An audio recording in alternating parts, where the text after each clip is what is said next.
Kayungu netulonda leader of opposition. Leader of opposition mu parliament twali tulina mu deputy president wa Buganda. Yes. Ababaka betulina kumpi bavudde muki mu Buganda. Kati nga credentials zaina toyinza kuziteeka ku minzaani netazitowa nga zizitowa ekimala. Mu wisdom ya president n'ayanjulira bannayuganda n'ekibiina kya National Unity Platform nti Right Honorable Mpuuga MATHIAS ye leader of opposition era Honorable Zake commissioner.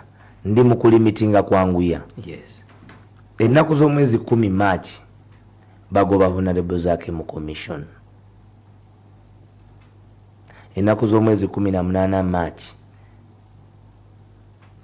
Right Honorable Jacob Olanyafa ndowooza 18 March. Ennaku z'omwezi 25 March Anita Amonga afuuka speaker. Okuva mu mikono gy'omugenzi Anita Amongo tebanaziika mugenzi Anita Amongo kalo kateekebwawo olwa legal interpretation atwala obwa speaker. Yes. Zake bamugobye mu commission. Tuyomba tugamba mugoba mutya amaaso ga opposition kuba ku commission omuntu ali cardinal aba commissioner wa opposition. Si leader of opposition. Leader of opposition aba ku kakiiko ako nga boolaba okubeerako nga boolaba okubeerako prime minister. Ex official. Aha. Yes. Ennaku z'omwezi nga 8 April ne baziika speaker Jacob Olanya. Ampuliriza wano wakulu. Mu March 25 ngebule ennaku 5 okweza omwezi omulambo gwa April speaker alayira. Kitegeeza avuga omwezi gwa April gwonna nga speaker. Naye nga 8 April bazikolanya. So speaker avuga okuva nga 8 April paka nga 6 May. Nkubalira nti tubale teri yonna yali talina kola. Ezo nnaku teziwera na 30 nga speaker wa Uganda. Ampuliriza mwetegereze nnyo wano. Right Honorable Mpuuga MATHIAS naye yali tanaweza myezi 6 kubanga yalondebwa mu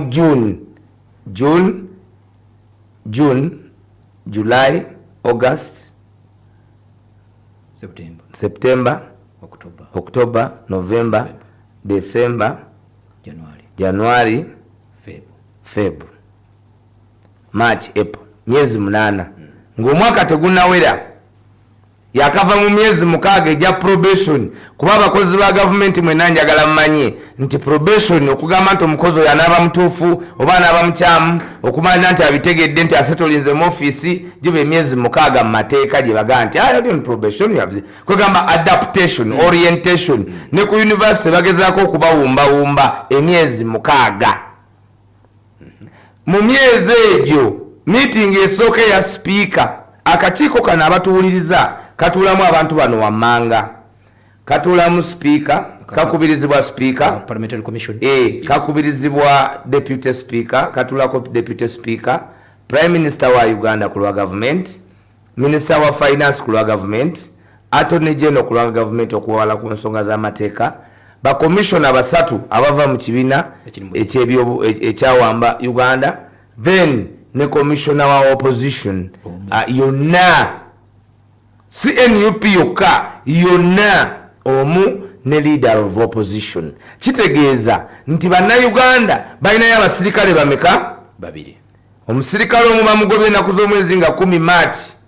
Ekiro ekyo balina omugoba kubanga speaker yali adduka mu ggwanga lya America e Seattle okulaba deputy speaker yali adduka mu ggwanga lya Seattle mu America okulaba speaker mukama we eyali ali atali bulungi mu kiseera ekyo. Akomawo n'amawulire nga atuvudde ku maaso naye ng'etteeka limulayiza ng'ennaku z'omwezi 25. Bw'amala okulayira 25 twali mu byakuziika byakulonda mwana biki enkiiko ezaaliwo zimanyi. Awo olukiiko olusooka olwa commission abatuuliza mutuwulirizi ne bayisa ssente mu lukiiko olusooka nga owa NUP alina okulondoola ensonga ku lw'abannayuganda abatono abatasobola kuba mu lukiiko zaake bamugobye emyezi 2 emabega nga sipiika yalayidde mu mwezi yalayidde nga 25 emyezi kumpi 2 emabega naye nga mukama we bamuzika ennaku z'omwezi nga 8 akubiriza commission nga sipiika esooka ng'ennaku z'omwezi 6 May beewa akasiimo nga 8 baziisolanya 25 balonza Anita Amongo nga 10 bagobye zaake beewa akasiimo abantu 4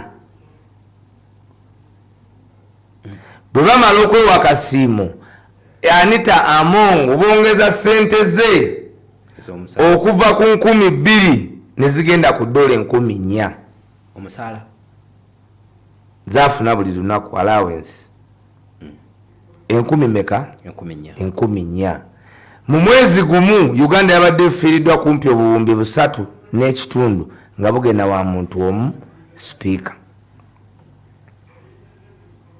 Kakati ekibuuzo National Unity Platform wakati mu kubuuza ensonga eno ng'enyinyitidde president n'atuuza abakulembeze ab'oku ntikko kubanga ensonga yali ya mukulembeze wa ntikko. Abantu bangi babadde baagala twogere ku nsonga ya kisajja kikulu kati mbalaga enkola ya president ey'ekisajja kikulu. Abantu be yayita mu lukiiko olw'omunda yayita gye tuyita the management cabinet. Byetu biyita eri munda. Of course ye president olumu agita his kitchen cabinet.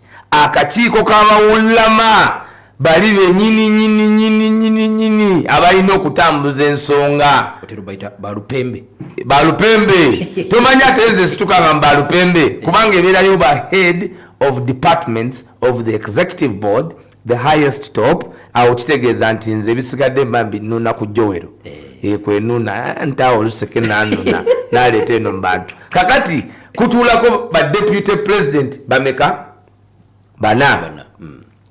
Kati olw'okuba tulina okuwa parliament independence olw'obukulembeze bwayo ne tu intertwininga ne tuyambibwa nga deputy president ye leader of opposition nga kiyamba bulungi nnyo ideology value n'ensonga za party okubanga ate atula mu kakiiko kali ak'abalupembe nga ye deputy president.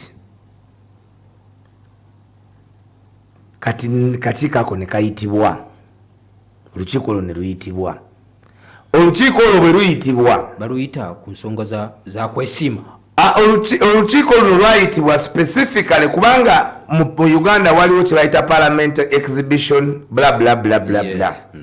Kakati tuba tuli awo mu exhibition eyo omupiira gusamba tulaba batwalira NRA ne baleeta nga n'omusambi waffe naye ayina ki agudde ku ttaka.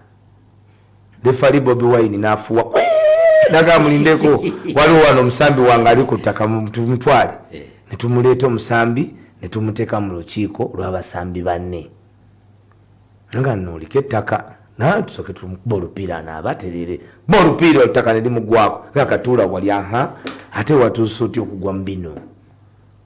Era ng'abakulu n'abakulu nagaba naye ekituufu nange endabye ensobi yange neyeetonda n'asaba essaawa 24 okutangaaza bannayuganda. Lwaki ekibiina kyali kimusabye adde emabbali? Kubanga omukulembeze waffe oyo mukulembeze wa linnya, mukulembeze wa nkizo, mukulembeze Uganda ebadde muyinamu essuubi era ekyamuyinamu ki essuubi. Kakati n'okuba okusobola okutambula wamu ne president Uganda gwe yeesiga mandate kwaffe ffenna obuweereza bwaffe nkugamba buli lunaku buli vakyo bannayuganda ekintu bakikwasa Kyagulanyi ffenna tuweerereza ku mandate ye buti nzo idina bulungi nti idinda abasoga balwawo tujokola tuti era kale basindika opposition tida kubasumbua. My job was not to fight for the constituency but to enlighten them more to understand our message. Tubaddewa obadugamba nti my program ensagala ebenga ya bulijjo njagala omuntu atutegeere bulungi mu musajja mu kuburupiira akiriza naye alina okugenda at least contemporaries be bonna era asabisa 24. kakati ensonga eyo nga tetuyinza gyekwasa Waiswa deputy usimanyisi nkukobye n'olukiiko tukola kikyama tosobola kugigemya muntu wundi leero olina kugikwasa mukulu munne president ne basigala nga boogeraganya kuba bamukwano nnyo munnange eno nsonga yeeresa obuzibu naye nze kyemmanyi abantu ku president basinga okwagala deputy president woyo kwali munnange nga era president Kyagulanyi abantu b'e Masaka we baali bamwebaza.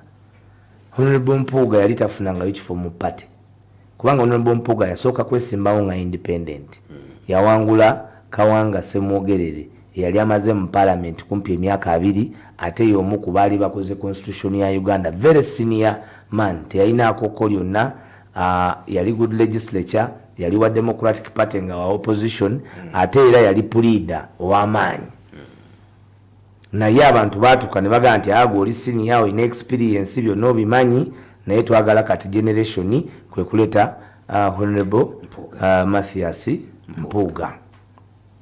Ne wakati mu Masasi abanamasaka ganti ffe tuli kuono oba gavuga kagole kale gavuge naye ffe tuli kuki kuono.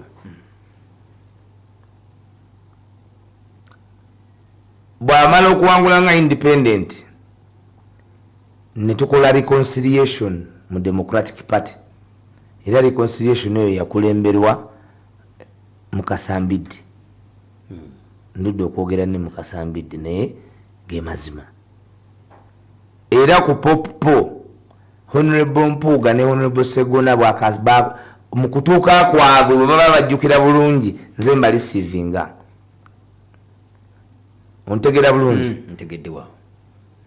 Nga nze ndi deputy spokesperson era nga bo tebalina bifu naye nga babaka ba parliament. So ndi ku party structure tabadde na kifo kyonna kya party wantu wonna kuba teyalina seeds za political party experience. Obukulembeze mu party wasoose okufuna His Excellency Robert Kyagulanyi Ssentamu bonna, leader of opposition Kyagulanyi, commissioner Kyagulanyi, deputy president Kyagulanyi, nti teyatunuulira bino wadde mu parliament mwali mubaddemu ababaddemu. Gonzaga Sewungu ye yali chief whip wa Honorable Mpuuga mu parliament eri ya 10. Naye mu kino atabadde na kifo wadde committee, vice chairman wa committee bamuleeta ne bamuwa ekifo ekya leader of opposition. Oyo omuntu abata kwagala. Kakati bwe tutunuulira ne bakanya naga nti kati byakwetonda ffe tulabe ensonga bwe tunayimirira naawe era tujinyonyole bannayuganda kuba ensonga bannayuganda be baali baguddewo kateni. Ensonga eno Bobi si yagulawo kateni. Kabe kasinga tuyinza okuba twagimanyako before naye ne tugireka kuba waali tewali iki bujulizi. Tutegeraganye nkufuna bulungi bwe bakanya essaawa ziyitawo. Ensonga lwaki ekibiina tekyawandiika communication ku bye twali tukanyiza, twayagala ekibiina kyayagala nti munnaffe kuba president ne bamubuuza mu America, Jajja Maria yagamba nti tayagala abeere omukulembeze eyaleetera okumalawo obukulembeze bw'abantu ng'abantu. Kyova olaba abantu abawa abantu ffeffenna atukola naye wakati mu bulungi ne mubi, naye nga it is a process of learning and unlearning. Kubanga tulina obuvunaanyizibwa bw'amaanyi ku lw'Abannayuganda abanyigirizibwa. Kati ng'ate amaaso gaffe agali eri ate ge gakuulise n'omusimbi emiliyoni 5. Ebiseera ebyo essente ezo ze bagamba nti ze baayise parliament nti service ki? Service simanyani. Service award kati yali asavinze eki. Ababaka be babiri baali mukomera nga bavunanyibwa emisango gy'okutta abantu ba constituency y'e Masaka ebijambiya ate nga ye ali mu kutuula mu lukiiko kwesiima yali awo kitusumbuwa. Abantu battibwa e Masaka nga 21 Septemba ababaka bo 2 bakwatiddwa ne batwalibwa mu mbuzi ekola ki ekogga. Tutegeraganya bulungi. Kakati mumutudde onegotiatinga kubanga gamambu n'omulala ali negotiatingire ekyo kikulaga nti idea yaliye olwamenya ssemateeka the Leadership Code of Conduct Act 2022 ennyingo y'omunaana eyogera ku kye bayita conflict of interest. Agimenya atya ye mu bigambo bye ku CBS agamba nti naalija ali negotiatingira kitegeeza ya negotiatinga. Negotiation kyeki okuteesa yateesa. Kakati yateesa kuva ku muwendo ki baatuuka batya ku 5 kubanga nze singa oba ngamba okusasula Mpuuga nga Mpuuga 5 oba omusedde kuba Mpuuga yetaaga biliyoni nga 9 okumugaa nti omusiima ku byakoze yetaaga biliyoni nga 9 kati zino 5 bazituukako batya sente ntono zino okuba nti ze basalawo bamusiime. ninako enjagala okubuuza wenyini Waiswa bino kana akasente kebawa Mpuuga sieka baziyisiza abantu 4 era sente zino kali akawumbi kamu mu miliyoni 4 Honorable Mpuuga miliyoni 4 waliwo abenaalemu 3 naye manyiko oli sirwanyi gwe muwulira bulijjo ng'ayogera ebitakwatagana nabagamba sagamba sirwanyi tamugambira wano ku muzindaalo bwe tutajja kutandi tajibajja kumabunda kuba bajja kubayisa ejembooko ndikuba this is criminal from byokusaaga bino biri criminal bagenda kubakwata. Nali ku radio eno paalo nenkugamba nti empingu ziri luma speaker sabyogera ku radio eno nakoba ntya zijo kumuluma nti badda mutaako ki empingu nti mulimu mbona namukuba nti nze nabona kuwana mama nakoba nti naye olwo nakunyumiza embuuzi ya kibuule mugwanda wange kakati ninga nti ono bajja kumuteekako ki kubanga zinalaba speed ey'okugoba obugagga mu ssente z'omusolo. Badina kyenkubuuza nti bano beewa zino ssente zaali zaabwe ng'abantu ekibiina bikikwatirako wa anti ssente za muwa musolo ate eri gy'oli gye bali mu kusiimira si gwe weesindikayo. Honorable Mpuuga yali abadde mu Parliament ebisanja 2 lwaki se yali commissioner aba balowooza nti Parliament ye muvunaanyizibwako lwaki teyali commissioner anita yali yamuteekayoko mu commission singa NUP yali tekkiriza ababaka kulayira ani yandibadde agendayo mu commission n'obwa commissioner yabufunye kubanga yagiddwa ku bwaloopu. Kati lwaki gwolowooza nti oli asobola okumujja ku bwaloopu n'atamujja ku bwa commissioner n'etteeka lyennyini etteeka weerire lirambika ekyo anti kati ffenna tugoberera etteeka lye bayita the Interpretation Act. Interpretation kitegeeza okuvvuunula. Kati amateeka ga Uganda gonna galina etteeka erigavvuunula nti bw'olaba eriiso nga lye liriwo omanya eryo liiso kuba osobola okusangawo essaawa netaba ssaawa nga kirala.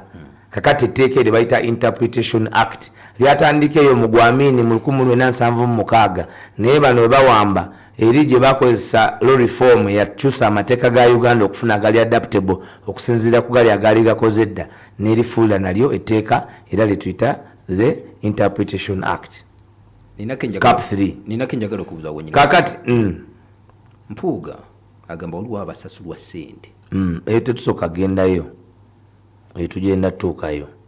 Kakati bwe tuma nga tukkiriziganyiza nti ssente zidde ziweeyo essebudde buyiseeko nga tulina okukola communication neekolebwa communications department ku headed paper ku platform y'ekibiina era n'abakulembeze b'ekibiina ne basharinga communication eyo. Kati nawulira abaali bagamba nti yaliko mukono era nabo kambayambe etteeka erya Electronic Transaction Act lyafunye omusango gwa Pamela Asiimwe ne Mugarura yagenda n'awaabira Paramount Medical eddwaliro lya Paramount balinamu obutakkaanya omusango ogwo gwasetolinze nti endagaano ne gye mukolera ku ssimu ebya data naye eba ndagaano era ne communication ebiri eyimirirawo. So olw'okuba this is tuli mu evolution, yes, ne communication ekyuka ne baluwa zikyuka, kyova olaba nti kati mu parliament ebintu ebisinga order paper bagiteeka ku laptop tebakyabawa mpapula. Naye kakati newuunya ate omubaka wa parliament nga munnamateeka ate ayagala n'ekyo tukimusomese nti any document that is on the headed paper and not denied by the owner and issued on an official social handle is a legitimate document as to the ruling okusinzira ku nsalawo ya Pamela Asimwe. Ate omusango gwenjogerako gwa mwezi gumuki emabega. So bw'oba looya towandiika binaakuswaza era awo ndowooza baavuddewo ku bbaluwa kwindi. So ekyo tekikola. Ekyokubiri ffe bannannyini document ab'ekibiina nakati gye twogerako temunajegana kyandibadde kirala nga tukoze eki ate buli bwali bubaka bannange twatudde naye mu kutuula twakkiriziganyiza mukulu munaffe agenda kudda ki emabbali twamusabye ne tumuwa amagezi adde ku mabbali bw'amaliriza tulabe bwe twetetenkanya okulaba nti addamu n'atubeeramu.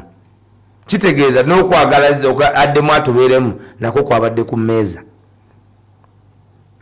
Kati musajja mukulu ate n'atasobola kuwa kitiibwa ab'ebitiibwa banne kubanga bakkaanya ffenna tetwalimu. Nange Waiswa nandize buzi nga mbagamba ekibiina kisazeewo olwaleero nti chief whip addako ye Alusamad Alhamud anti nze ne bwe njogera nti abayinza okimpa qualification nakuba mubaka kuba singa yali awababe singa nga awabuwi babe tomanya singa jona yaliyo. Tuli wamu kakati ne tufuna obuzibu nti ebbaluwa yagamba nti tasobola kuddawa ku mabbali era byonna ebyayogerwa mu bbaluwa bisinza kuddako. Kakati ne kiba buvunaanyizibwa naye Katonda mulungi Kayongo.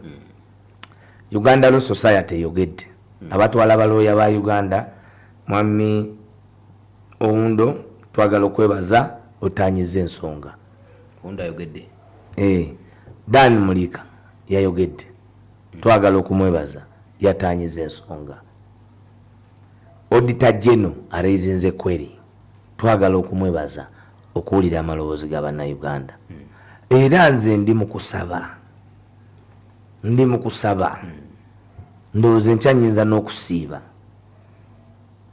mukama wange Deputy President agendere ku kibiina azzeeyo ssente yeetonde alekulire. Ekyo yabagambye temukisuubira anti ngambe ndi mu kusaba kubanga ntya nnyo bwe banaaba bali mu kukwata Anita ng'ate n'owange bamukwata. Kintiisa kyogamba bino biyinza okutuusa omuntu omuteekako empingu kubanga Anti-Corruption Act bane bakwata liri etteeka mwe baayita okukyajinga ab'amabaati etteeka kubanga kati gwewuuze baagula ebbaati abamu ne baganoga nti ebbaati twaligula ne ligenda ne likola ki ne likola ekirala. Naye ate bano abatuula ne beewa ssente z'omuwa omusolo nga ssemateeka constitution ya Uganda ennyingo 93 ebakugira okukwata ku consolidated fund ekitavu ky'abantu. Ennyingo 93 kuba bino byamateeka na morality. Kakati ffe n'omusango gwa Supreme Court kuba waliwo omusango mulamba mu Supreme Court ogwayiditamininga nti Parliament terina buyinza kuyisa ssente era ssente mu Parliament zonna zeekozesa ne ba supplementary budget ziba by motion with specificity kubanga mu commission tebakyasobola ziyita ex gratia kuba mu commission essente zino baali baziyisiza person to holder ate nga kirabo kati nga toyinza kweka kirabo ba parliamentarians mwene muzesigaliza kubanga abakusiima si bali botula nabo mu kakiiko nti okoze nnyo abakusiima be babaka ba parliament banno boba okulembedde naye nabo bategeredde muki ku Twitter kyogamba ababaka tebabitegera ku ate babiri ku Twitter ababaka babonaabona ne parliament ababaka ba parliament gye basinze okubonaabona ababaka ba parliament bonna basula ku parliament emmotoka ezisinga ziri mu basement oli munnamawulire gwe bajja kugobayo abamawulire naye bajja bagobayo ababaka ba parliament emmotoka bazivaako batambuza bigere nabo mu kibuga nga ffe baba ku boda kubanga ate akola nga speaker ya Waloni kati wakubanja ng'ogireka mu basement n'ebisumuluzo kanzije katono abagiyita Pal FM 107.9 ekkula eri omuntu wa bulijjo kino kirango kyakubika abaana ba Haji Yusufu Lusaasi Enakyesa babikana ennaku nnyingi nnyo taata waabwe Yusufu Lusaasi Mungu amujjuludde agenda kuzikibwa olunaku olw'enkya essaawa zigenda